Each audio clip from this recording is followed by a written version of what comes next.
الحمد لله وحده ثم الحمد لله وحده والصلاة والسلام على نبيه على محمد ليس بعده نبي الصلاة والسلام على من لا نبي بعده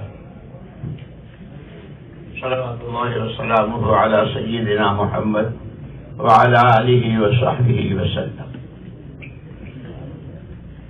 دوستو، یہ ہماری آپس کی مجلسیں ہیں، ہماری آپس کی باتیں ہیں، اور جیسے اعلانات ہوتے ہیں دین کی بات ہوگی، اعلان ہوتا ہے نا مسجدوں میں اور جگہ جگہ بات اعلان ہوتے ہیں، دین کی بات ہوگی. سب جانتے ہیں کہ کسی بھی چیز کی صرف بات سے وہ چیز حاصل نہیں ہوتی.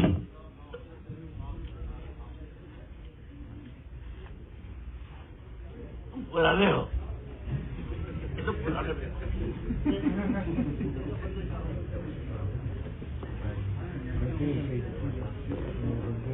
یہ جتنے بیانات، مذاکرے، مختلف مجلسیں، کبھی پرانوں کی، کبھی علماء کی، کبھی اسٹوڈنٹس کی، یہ ساری باتیں ہیں. مجھے یاد ہے بہت چھوٹا تھا اور بالکل ابتدائی تعلیم میں ہمارے حضرت مولانا ابو الحسن علی ندوی رحمۃ اللہ علیہ، مولانا یار صاحب رحمۃ اللہ علیہ کے ساتھ بھی بہت رہے اور خوب دعوت کو. ان کا ایک بیان تھا کہ ہر چیز کے تین درجے ہیں: بول، شکل یعنی صورت، تصویر، اور حقیقت. مکان یہ ایک بول ہے، اس کی تصویر یہ دوسری شکل، دوسری چیز ہے. لیکن مکان بنانے میں کتنا میٹیریل، کتنا وقت، کتنا پیسہ، کتنا تھکنا. اور اس سے پھر فرماتے تھے کہ ایسے ہی کلمہ ایک بول ہے، لا الہ الا اللہ. ایسے ہی دعوت، تبلیغ، نبی کے کام کو کام بناؤ، پرانے، یہ سب بول ہے. پھر ان کی شکلیں ہیں، ماشاءاللہ عمامہ ہے، کرتا ہے، پاجامہ ہے، یعنی شیروانی ہے، اور بہت ساری شکلیں ہیں. اور ایک ہے حقیقت. صحابہ کرام رضوان اللہ تعالی اجمعین کے پاس بول بھی، شکل بھی اور حقیقت بھی، تینوں چیزیں ایک ساتھ تھی. اسی لیے قرآن نے جو کہا ہے سب سے پہلے حضور اکرم صلی اللہ علیہ وسلم کو، لَمَسْجِدٌ أُسِّسَ عَلَى التَّقْوَى من اول یوم حق ان تقوم فیہ رجال یحبون ان یتطہروا واللہ یحب المطہرین. پیارے نبی، ایک وہ مسجد کہ جس کی بنیاد ہی پہلے دن سے تقوی پر ہے، وہ مسجد آپ کے قیام کے لیے مناسب ہے. آپ کو وہاں ہونا چاہیے. کیوں ہونا چاہیے؟ فیہ رجال، اس میں آدمی ہے. لو کہ آدمی تو پوری دنیا میں ہے، کہ نہیں، ان مسجد والوں کی، مسجد کے آدمیوں کی خصوصیت یہ ہے کہ سوائے پاکی کے کچھ چاہتے ہی نہیں ہے. دل پاک ہو، نظریں پاک ہو، کمائی پاک ہو، خرچ پاک ہو، عمل پاک ہو، معاشرت پاک ہو، معاملات پاک ہو، اخلاق پاک ہو، اللہ کی ذات کے ساتھ کا تعلق پاک ہو، خلق خدا کے ساتھ کا برتاوا پاک.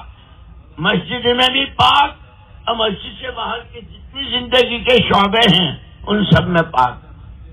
یہ سارا مجمع اس کی خصوصیت والا ہے. مسجد والوں کی یہ خصوصیت ہے، اور یہ پرانے ہیں. لیکن دوستوں، مولانا یوسف صاحب رحمۃ اللہ علیہ فرماتے تھے صرف پرانا ہونا کافی نہیں. پرانے بھی دونوں طرح کے ہوتے ہیں. یہ مسجد نبوی کے پرانے کون تھے؟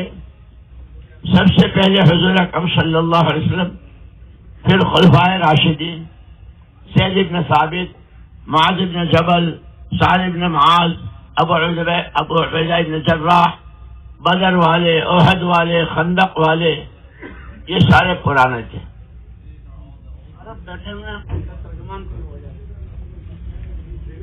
بھائی کوئی ہے ترجمان عربوں کے لیے؟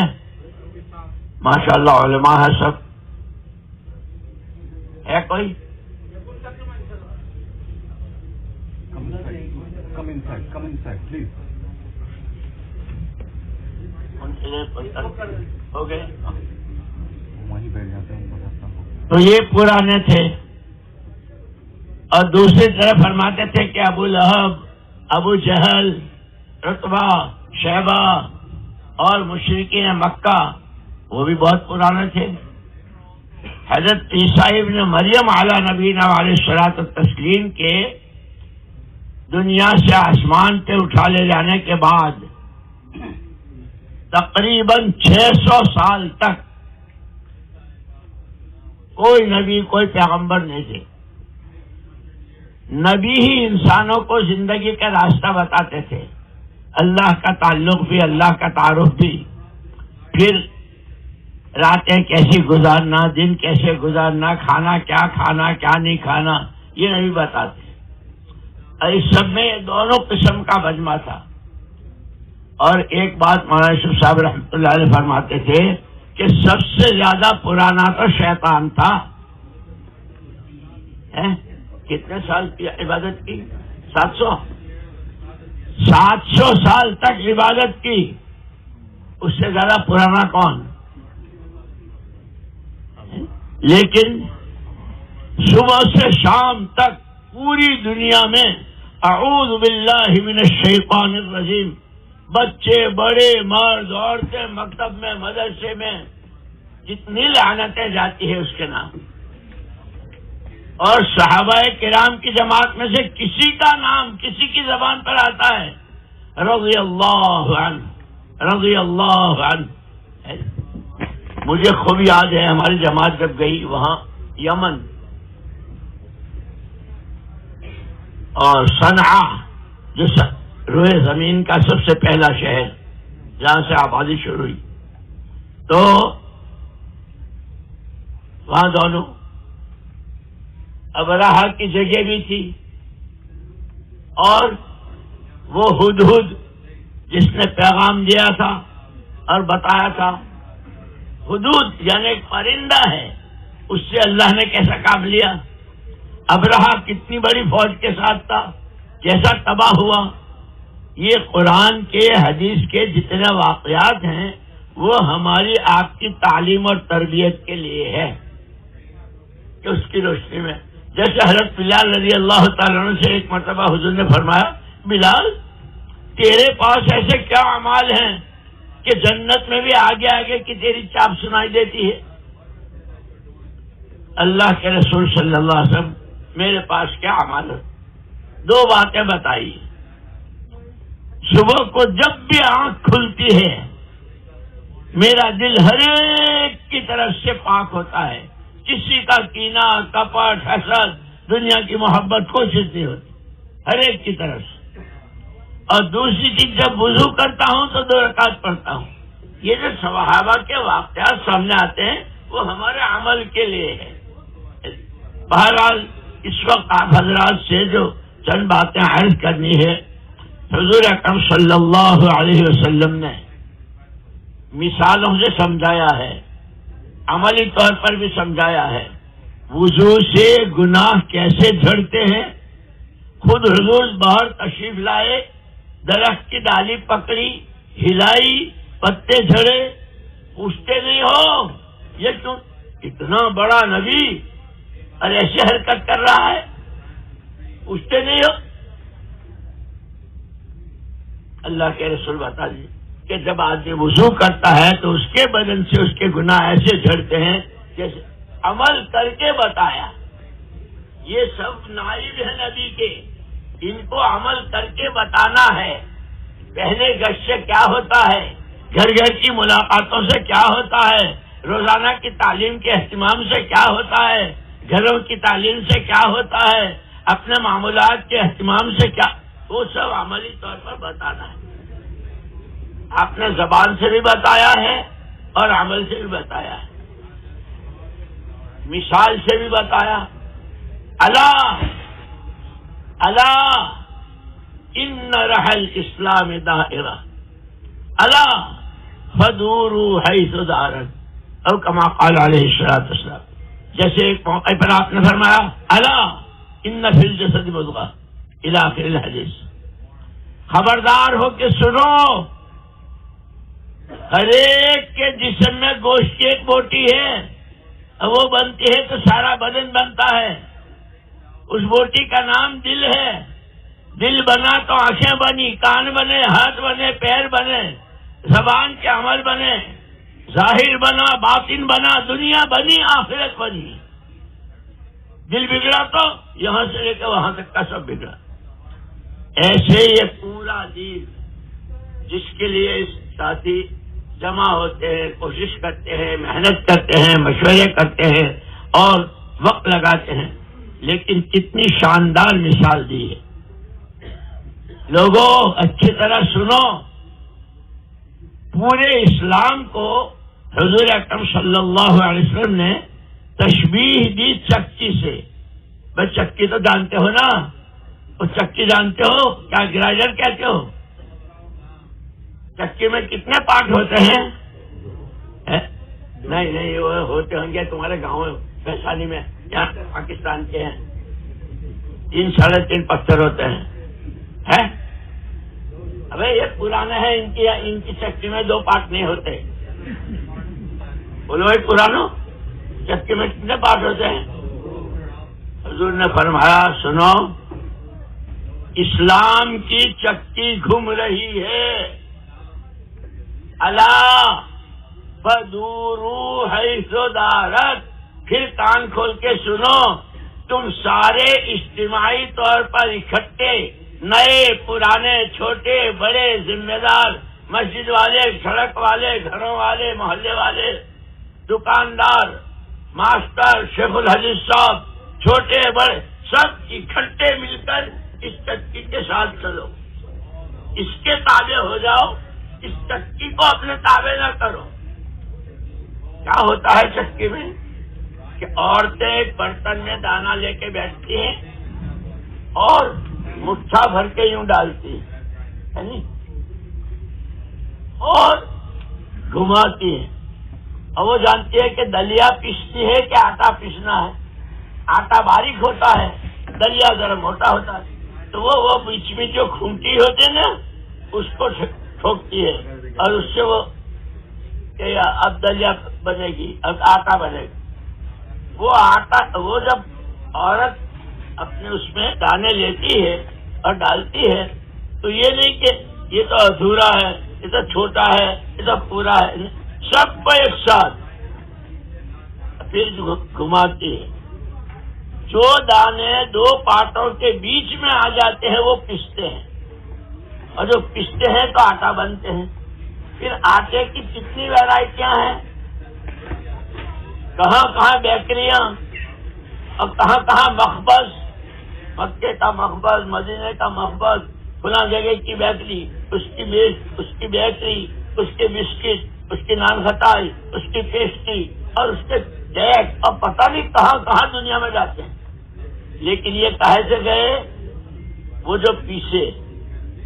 کچھ دانے وہ ہوتے ہیں جو اس کھوٹی کے پاس کھڑے ہو جاتے ہیں، برتن میں بھی ہے، چکی میں بھی ہے، 2 پارٹوں کے بیچ میں نہیں آتے. کیا کہتے ہیں؟ ہم تو تبلیغ والے ہیں، پرانے ہیں، دیکھا نہیں تھا تم نے وہاں میں ہم تھے نہیں. ہاں بھائی ان کو کہنے کا حق ہے. ہم تھے، برتن میں بھی تھے، چکی میں بھی تھے، لیکن کھوٹی کے پاس کھڑے تھے. جو 2 پارٹوں کے بیچ میں نہیں آتا وہ پستا نہیں. اب پستا نہیں تو کیا دانے پھاٹ لو گے؟ یعنی پھانکے جاتے ہیں. ایسے ہی یہ پرانے، ہم تبلیغ والے، ہم دعوت والے، ہم پرانے، ہم ذمہ دار، ہم کام کے فکر مند. ہمارے دیکھو ہم کو ہم مجمع میں ہے کہ نہیں؟ وہ دانے برتن میں ہے، یہ اجتماع میں ہے. سب نے جمع کر لیا. اب ڈالو کہ وہ کھڑے ہیں، تقاضے آئے پسنے کے، جو پستے ہیں وہ بنتے ہیں، اور جو کھڑے رہتے ہیں تو پھانکا جاتا ہے. کچا ہجے گا اگر پھانک لیا تو نہیں. اس لیے دوستو بہت فکر کی بات ہے. اور اس اعتبار کے جیسے ہم ابھی حج میں مکے مدینے میں تھے تو ہم ان سے کہتے تھے کہ جہاں سے پوری دنیا میں دین گیا، جہاں قرآن آیا، جہاں وحی آئی، اور یہاں سب کچھ ہوا، اللہ نے تم کو اس جگہ رکھا ہے. آپ جس کنٹری میں اور آپ جس ملک میں ہیں، آپ یہاں کی پالیسی جانتے ہو. یہاں کی پالیسی آپ کو ہم سے زیادہ معلوم. جیسے وہاں سے جو منٹوں سیکنڈوں میں لے کے جاتا ہے دنیا سوچ نہیں سکتی، ایسے یہاں کی تھوڑی سی محنت دنیا میں کہاں آپ کے ہاتھوں کیا پہنچائے گی. لیکن تب ہمارے حضرت رحمت اللہ علیہ فرماتے تھے، ایک مرتبہ بنگلہ دیش کا اجتماع تھا. یہ تو اثر کے قریب لگا لیں تو لگاؤ اس لیے کہ پرانوں کا بیان ہونا تھا نا، اس لیے 4 بجے لگانا.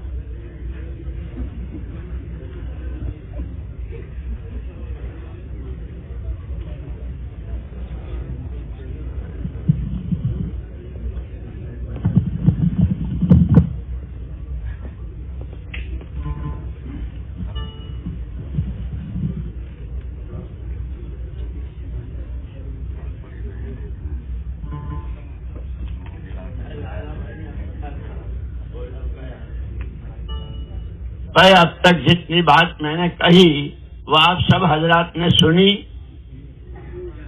ہوں یا ہاں تو کرو. سنی نا؟ تو یہ سارا اس ملک میں آپ کا رہنا، سب سے پہلی چیز نیت ہے. تمام اعمال کی جان نیت ہے. جب آپ اپنے وطن سے چلے تھے تو کس نیت سے چلے تھے؟ یہاں آئے تو کس نیت سے رہے؟ اب مجھے خوب یاد ہے میں جب نظام الدین میں تھا اور ایک قطر، دبئی، مسقط اور کیا نام ہے سعودیہ کے، میں اپنے ہندوستان پاکستان کے کام کرنے والے ساتھی آتے تھے، NRI کہلاتا ہے، NRI کہلاتا ہے. میں ان سے کہتا تھا کہ بھائی تم آئے ہو، وہاں کرتے ہو، واپسی کا ٹکٹ بھی لائے ہو، جاؤ گے، صرف اپنی نیت بدل لو. کیا کہ ہمارے پاس جو ایمان، اسلام، قرآن، مسجد، مدرسہ ہے وہ انہی کے باپ داداؤں کی دین ہے جن کے ہاں سے آپ پیسہ کماتے ہو. اب ان کا احسان ہے، احسان کا بدلہ احسان دیا جاتا ہے. اللہ نے، مجھے خوب یاد ہے، یہ شیخ غانم کا نام سنا ہے آپ لوگوں نے؟ شیخ غانم، شیخ یہ ابو ظبی کے شیخ زاہد کا دایاں ہاتھ تھا. پورے عرب کی کتنی دولت امریکہ کے بینکوں میں ہے وہ سب ان کو معلوم. اس کی ضرورت پڑی تو اس کے لیے اسپیشل جہاز بھی اس کے لیے، اور کیا کیا اس نے بتایا تھا. ہمارے پاس آتے تھے تو وہ بتاتے تھے. پھر 25,000 ملازم اس کے ہاتھ کے نیچے تھے. روزانہ ان کو کام پہ بھی لگانا سارا. لیکن اگر وہ مزدور کام کرنے والے اگر 8 گھنٹے دیتے تھے تو یہ 10 گھنٹے دیتے تھے، ان سے پہلے پہنچتے تھے. اور جب وہ فارغ ہو کر گھر چلے جاتے تھے یہ اس کے بعد آدھی رات کو گھر آتے تھے، اس کے نتیجے میں کام.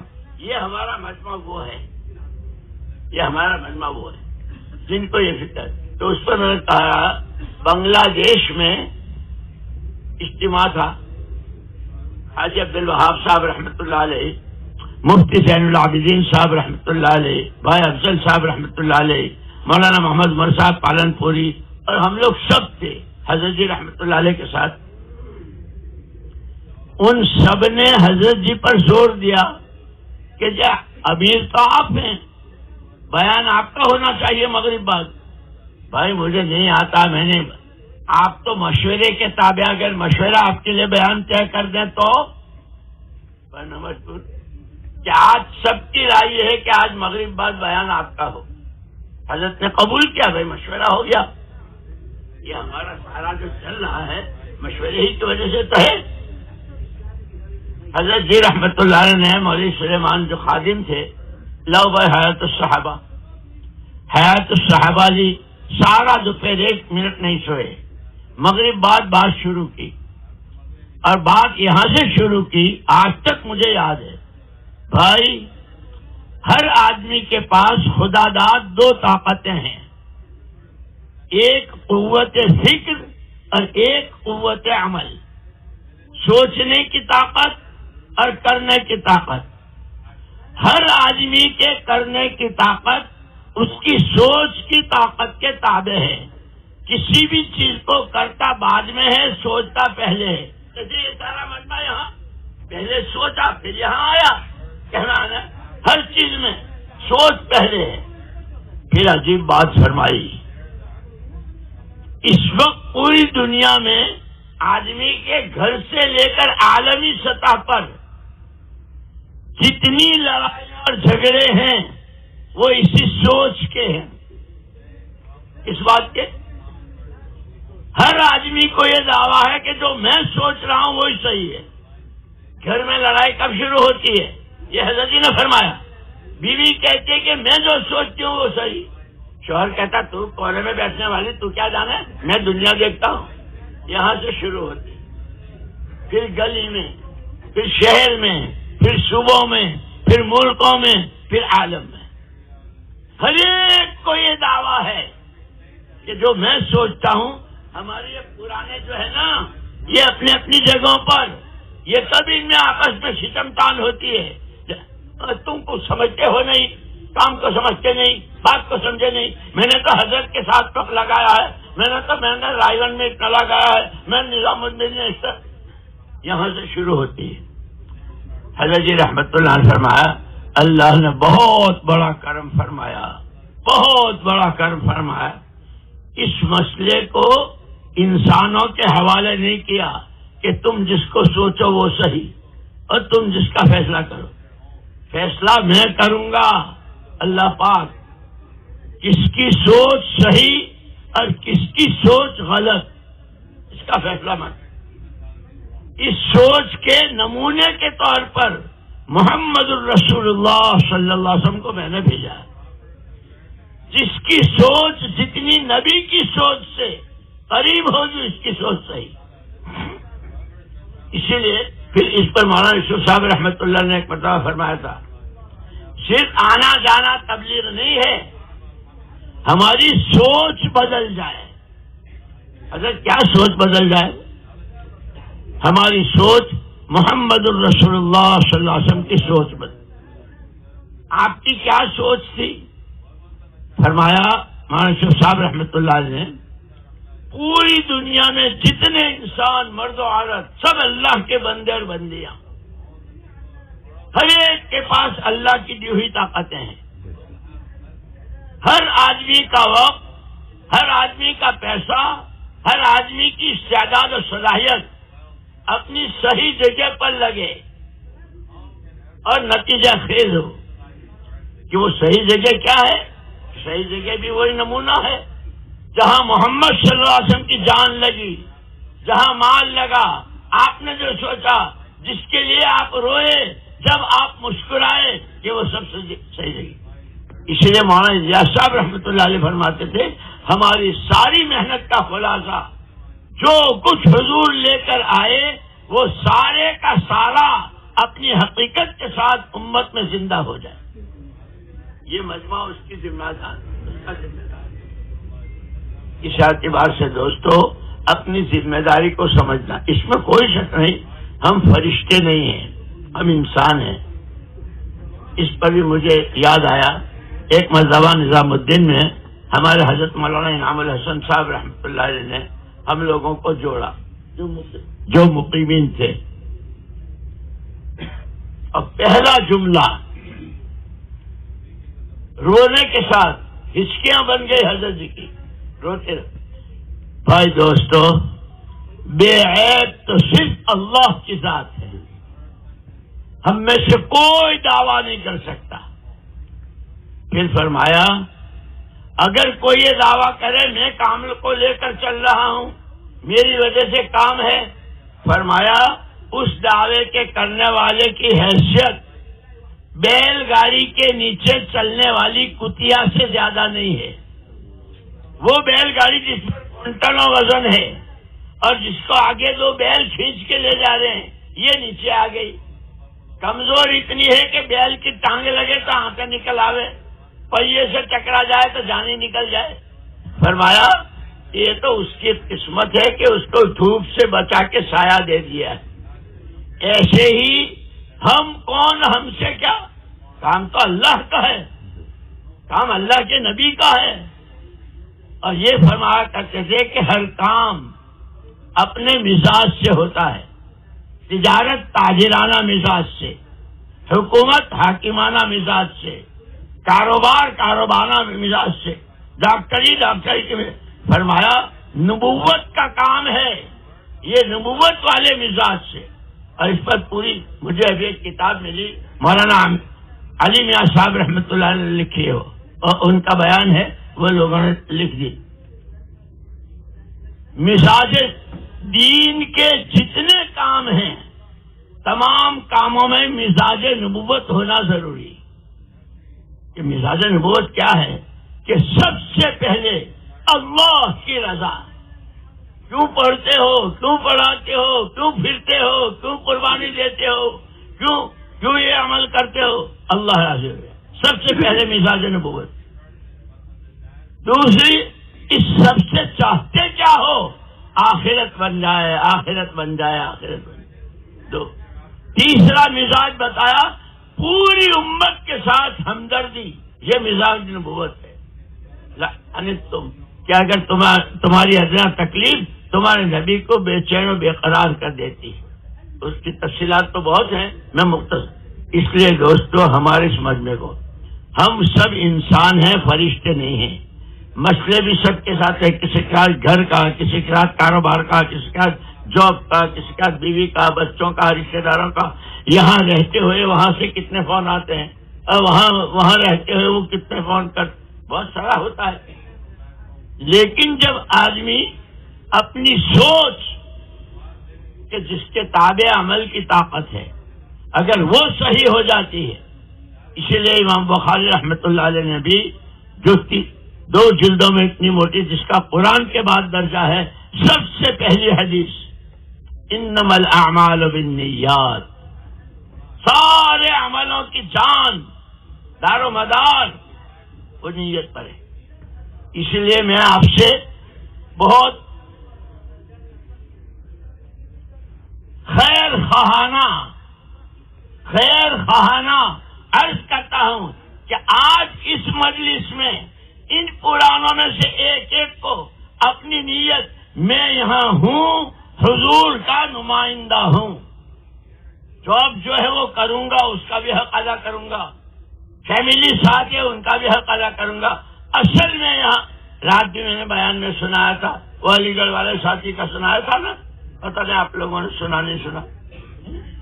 علی گڑھ کا ایک ساتھی اپنی تعلیم کے لیے پیرس جا رہا تھا، تو مجھے کوئی نصیحت کرو. میں نے کہا بھائی ہمارے سارے بڑے یہاں موجود حضرت جی اور مولانا عبد اللہ کہ نہیں، میں سب سے آپ کچھ کہو. اللہ کی شان. میں نے کہا کہ بھائی میرے ذہن میں تو اتنا آتا ہے کہ جب تو پیرس پر اترے قدم رکھے تو اپنے اور اللہ کے بیچ میں یہ طے کر لینا، آج کے بعد جب تک میں یہاں میں یہاں ہوں، میں جو بھی کچھ ہوں، بعد میں ہوں، میں حضور پاک صلی اللہ علیہ وسلم کا نمائندہ ہوں۔ 2 سال کی تعلیم پوری کر کے واپس آئے، ملاقات ہوئی، بھائی کیا رہا؟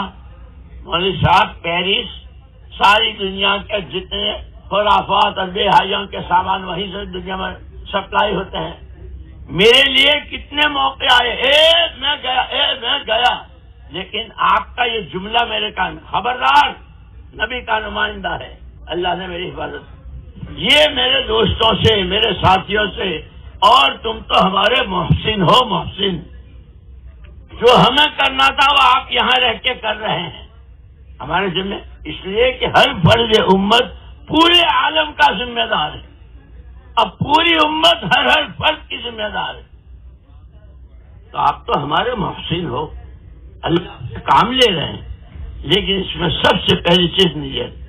آج یہ ہمارا پرانا کام آپ نے اور اللہ کے بیان، میں یہاں جو ہوں حضور والے کام کے لیے ہوں، دین کی محنت کے لیے ہوں، سے ہر ایک کے تقاضے ہوتے ہیں، کام کے تقاضے ہوتے ہیں نا، کب کھولنا، کب بند کرنا، کیا سامان لانا، کیا بیچنا، ایسے نوکری کے تقاضے ہوتے ہیں، ایمان کے تقاضے، پورا دین اور دین کی محنت، یہ ایمان کے تقاضے ہیں، 5 وقت کی نماز، روزے، زکوٰۃ، حج، نماز، یہ سارے ایمان کے تقاضے ہیں، جتنا کرنے کو کہا ہے، کنتم خیر امت اخرجت للناس، یہ ایمان کا تقاضا ہے، نبی کی نیابت، یہ ایمان کا تقاضا ہے، ان تقاضوں کے لیے میں ہوں، کمزور ہوں، اپنے مسجد سے جڑنا، یعنی سب سے پہلے حضور کو مسجد سے، اب مجھے یاد ہے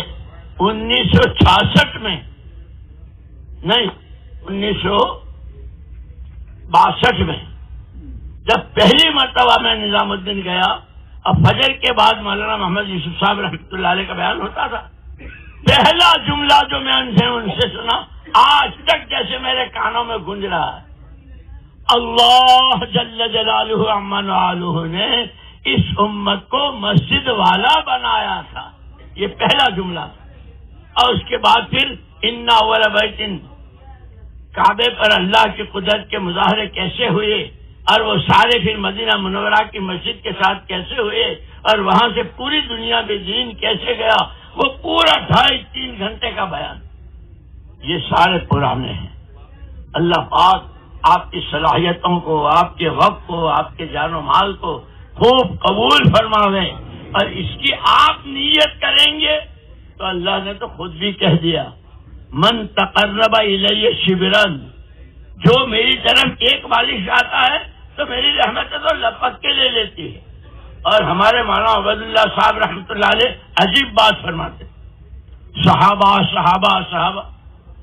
جو 600 سال تک شرک اور جہالت کے سمندروں میں ڈوبکیاں کھائے ہوئے، جن کے رگ و ریشے میں شرک اور جہالت، کیا بنے؟ کیا قیامت تک آنے والے انسانوں کے لیے آئیڈیل اور نمونہ ان کی زندگی ہے، کاہے سے حضور پاک نے جس وقت جو، اور اس میں 3 باتیں بنیادی طور پر بتلا دی، تم کہتے ہو میری جان، میرا مال، میری سوجھ بوجھ، میری عقل، میری دانش، یہ تمہاری اپنی ہے ہی نہیں، یہ تینوں طاقتیں تمہارے پاس اللہ کی نعمت ہے اور اللہ کی امانت ہے۔ نعمت کی قدر پر اللہ نعمت بڑھاتے ہیں، امانت کو امانت داری سے ادا کرنے پر ایمان بنتا ہے، اور پھر سارا سمجھایا۔ تو یہی صحابہ کہاں سے نکلے، سارا اس کی ابتدا کہاں سے ہوئی، یتلو علیہم آیاتہ ویزکیہم ویعلمہم کتاب والحکمہ، ایمان کی دعوت، دلوں کی پاکی ہر طرح کی گندگیوں سے، اور دین کا سیکھنا سکھانا، یہ 3 بنیادیں تھی۔ یہاں سے شروع ہوا تو پھر جتنی ضرورت ہوتی رہی، جیسے کھانے کا تقاضا ہوتا ہے تو روٹی ختم ہو گئی، سالن ختم، ابھی تقاضا باقی تو پھر آتا ہے نا، پھر سالن لیتے ہیں، روٹی لیتے ہیں، تو ایسے ہی پھر دین کی طلب پیدا ہوئی، اور آسمان سے آنے لگے. وہ عمر جس کے لیے دنیا یوں کہتی تھی عمر کے باپ خطاب کا گدھا مسلمان ہو سکتا ہے، عمر نہیں ہو سکتا. لیکن نبوت کی محنت کی طاقت اللہ نے ہم کو گھر بیٹھے مفتہ شفتیے دے دی. مولانا الیاس صاحب رحمۃ اللہ علیہ بہت آہوں کے ساتھ فرماتے تھے، ہائے ہائے کیا مکہ تھا، کیا مدینہ تھا، کیا مہاجرین و انصار تھے، مرضی اور عورتیں بھی بچے بھی. وہ وہاں سے منتقل ہوتے ہوتے ہوتے اب میرے اور آپ کے ہاتھ میں آ گئی. ہم اس کا کیا کرتے ہیں؟ اس لیے کہ قیمت تو اس کی وہی ہے. 100 کا نوٹ ریزرو بینک میں ہے تو بھی اس کی قیمت 100 روپے، اور اسٹیشن کا قولی ہو اس کے پاس 100 کا نوٹ ہو تو قیمت وہی ہے. یہ گشتیں، یہ تعلیم، یہ سالانہ، یہ ماہانہ، یہ روزانہ جو بھائی فاروق نے بتایا تھا، طاقت اس کی وہی ہے.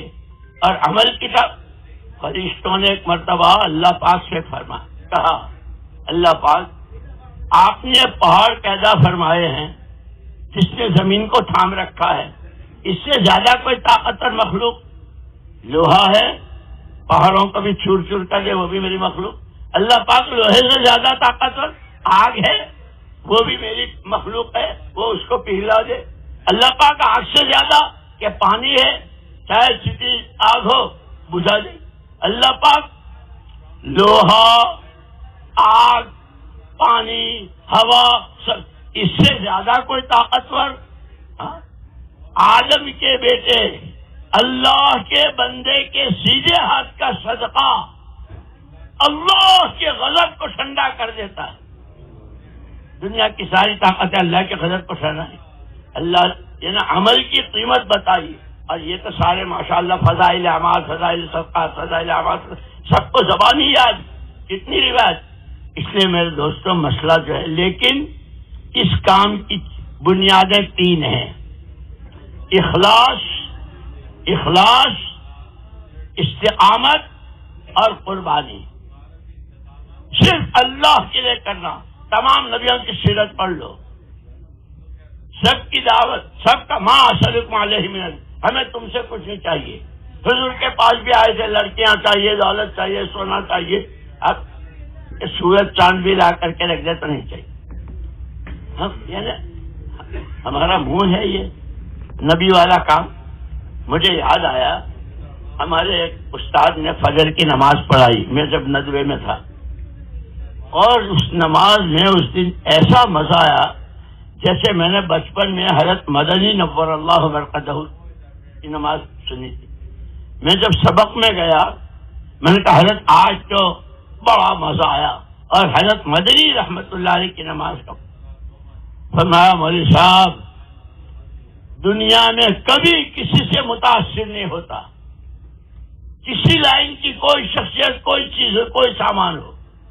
ہاں اگر کہیں پھنس جاتا ہوں نماز پڑھانے میں تو مصلی کی طرف بڑھتے ہوئے یہ خیال آتا ہے، یہ تیرا منہ، یہ تو نبی کے کھڑے ہونے کی جگہ ہے. آج تک ان کا یہ بول میرے دل پر ایسا لکھا ہوا ہے، میں بھول نہیں سکتا. میرے دوستو، ہم اور حضور کا کام، ہم اور اللہ کا کام. لیکن اللہ بہت قدردان ہے، بہت قدردان ہے، بہت قدردان ہے. بندہ ایک دفعہ سبحان اللہ کہتا ہے، وہ دینے میں احد پہاڑ کے برابر دیتا. اس لیے دوستو یہ ہمارے پرانے سب سے پہلے اپنی نیت، اس ساری محنت اللہ کو راضی کرنا. استقامت کس کو کہتے ہیں؟ سیدھا ہونا چاہنا. یہ عربی کا ہے. بھائی غلطی ہو تو بتا دینا یار.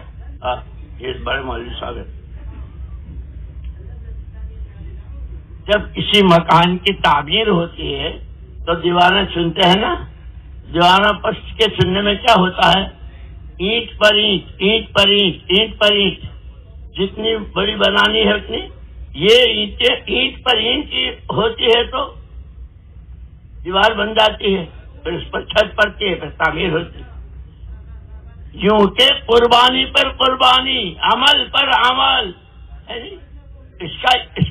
اس کو پابندی کے ساتھ کرنا. 3 اینٹیں رکھ کے چلے گئے تو اب آ کے کتے موتیں گے اور بلی بچے دے گی. اگر کسی کا کوئی بہت بڑا پلاٹ ہے, بنگلہ بنانے کا اس کا پروگرام ہے, لیکن 4 فٹ کی 3 فٹ کی دیوار کھڑی کر دی اور پھر چھوڑ دیا, کیا ہوگا؟ کتے موتیں گے, بلیاں بچے دے گی. اس میں دیوار تو ہے لیکن ادھوری ہے. ہم پرانے تو ہو گئے, ہمیں لوگوں نے پرانوں کے نام سے پہچان لیا, لیکن اگر اینٹ پر اینٹ استقامت کے ساتھ مرتے دم تک وَاعْبُدْ رَبَّكَ حَتَّىٰ يَأْتِيَكَ الْيَقِينُ, مرتے کرنا, کرتے مرنا, یہ پرانوں کے لیے پہلے دن کا سبق. اس استقامت کے ساتھ اب میں اگر پوچھوں گا نہیں, گھبرانا مت. ہاں, یہ جو بیچ میں کورونا آیا تھا اور وہ بھی ختم ہو گیا, اس کے بعد یہ ہمارے پرانے وہ جو روزانہ ماہانہ اور سالانہ کی بتلائی, سن 22 میں, سن 23, یہ 23 چل رہی ہے, سن 22 میں 21 میں سالانہ چلہ کس کا لگا؟ 4 مہینے پرانوں کے کتنوں کے لگے؟ تقاضے اپنی مسجد کے گشتوں میں آنے والوں کی تعداد کو سمجھ کر ان کا استعمال کرنے میں کوئی کسی کی طرف انگلی نہ اٹھاوے, اپنے گریبان میں منہ ڈال کر کہ بھائی ہم سے کوتاہی ہوئی. اور یہ اللہ کا بہت بڑا کرم. اللہ جزا اللہ عنا نبینا محمد صلی اللہ علیہ وسلم. مجھے یاد ہے ایک مرتبہ ہم مدینہ منورہ میں تھے, ایک عرب ساتھی نے کہا کہ مولوی صاحب آج آپ کو ایسی جگہ لے جاؤں کہ ایک صحابی حضور کی زیارت کے لیے گھر سے آئے, مسجد نبوی میں, حضور کے حجرے میں, گھر میں بھی نہیں ہے, مسجد میں بھی نہیں ہے, برابر میں قبرستان وہاں بھی نہیں ہے. اس زمانے میں مدینے کا حدود اربع بہت چھوٹا تھا, اندھیرا تھا, رات کی سارا مدینہ چھان مارا, کہیں نہیں. یا اللہ, کسی نے کوئی آپ کے ساتھ بہت پریشان, لیکن یوں کہتے ہیں جو طلب کے ساتھ, جو رغبت کے ساتھ اپنی ضرورت سمجھ کر چلتا ہے, اللہ اسے راستے میں نہیں چھوڑتے. ڈھونڈتے ایک غار کے پاس پہنچے, غار بھی اندھیری, رات بھی اندھیری. دیکھا تو حضور اکرم صلی اللہ علیہ وسلم سجدے میں ہیں. جان میں جان آگے, اللہ کے نبی موجود ہیں. انتظار کرتے رہے, بہت دیر انتظار, 3 مرتبہ گئے پھر آئے. 4تھی مرتبہ میں حضور اکرم صلی اللہ علیہ وسلم غار سے فارغ ہو کر آ رہے تھے. یا رسول اللہ, پوچھا کیا ہوا اللہ کے رسول؟ فرمایا میں نے اس وقت تک سجدے سے سر نہیں اٹھایا جب تک اللہ نے وعدہ نہیں کر لیا. ما کان اللہ لیعذبہم وانت فیہم. پیارے نبی, آپ کے ہوتے ہوئے امت پر عمومی عذاب, وہ قوم عاد, وہ قوم سمود, وہ قوم نوح, آپ کی امت پر آپ کے ہوتے ہوئے وہ عذاب نہیں آئے گا. آپ کی عمر مبارک تو بہت مختصر, کل 63 سال کی, اور اس میں بھی 40 سال کی عمر میں آپ کو نبوت ملی. پھر نہیں, وما کان اللہ معذبہم وہم یستغفرون. اگر آپ کی امت کے لوگ اپنی کمی کوتاہی پر استغفار کہتے رہیں گے تو ابھی ہمارا عذاب نہیں آئے گا. نعم البدل بھی لیے گئے. یہ سارے اعمال دعوت یہ نبی کا کی میراث ہے. نبی والی طاقت اس کے ہر عمل میں ہے. آپ کی والی روحانیت, آپ کی والی نورانیت, آپ کی والی طاقت, آپ کی والی دعاؤں کی قبولیت سب ان عملوں میں ہے, اور وہ ہمیں گھر بیٹھے ملے. اس کے بعد بھی صدیق اکبر کیسے اونچے, اتنی شاندار زندگی کے ساتھ نصیحت پوچھی تو کیا کہا؟